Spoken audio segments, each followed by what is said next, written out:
Hey everyone, so this is my video response for unit number 9 on balancing the use of technology. The first question asks, what are your overall perceptions of this article? I think the article was fairly valid on its points. However, there were some things that I just didn't agree with.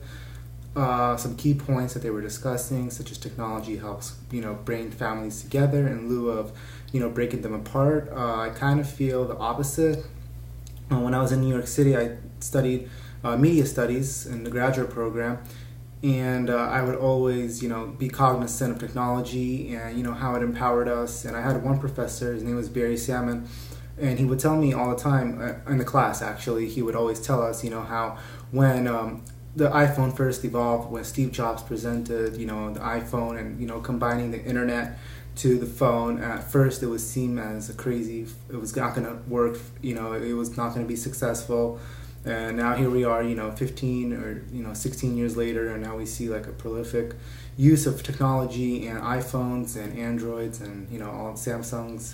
So I mean, you can just see that technology is kind of overpowering us in a sense, kind of taking over.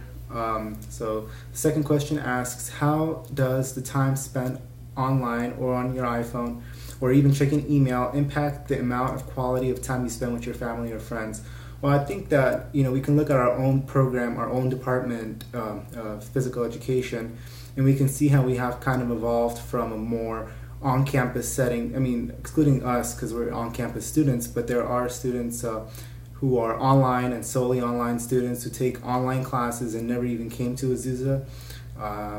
So I mean, I feel like we're becoming a little bit more distant than we used to be with each other. I mean, I think that it used to be like we used to gather together and discuss topics and themes and things of that nature. But now it's like doing a video response, for example. I mean, it's kind of already showing that technology is evolving, and that a lot of universities and schools are starting to be more technological in nature, that they're trying to be more adaptive to technology, having computer labs and things of that nature. So let's see, the next question asks, well, I mean, and then also just to elaborate on that one, I was just browsing. It does take away from my time quite a bit. I mean, like I was noticing in class, I was on my, well, the next question asks, okay, so when I was in class yesterday, I was texting, and usually I don't text in class or do things of that nature. And I know I was just engaged in my phone when we were watching the video yesterday.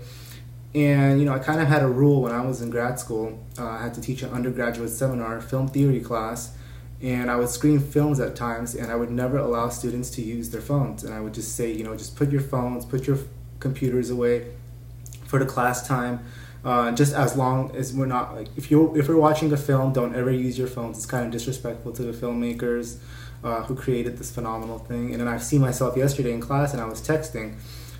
So I mean, I guess it's kind of taken over. And last question is the balance, and for spending, how do you balance your time spent on using technology and your family? Well, I think the balance is created. We have to know when to put our phones away and put our computers away, and spend time with our family and friends, kind of just be engaged in ourselves.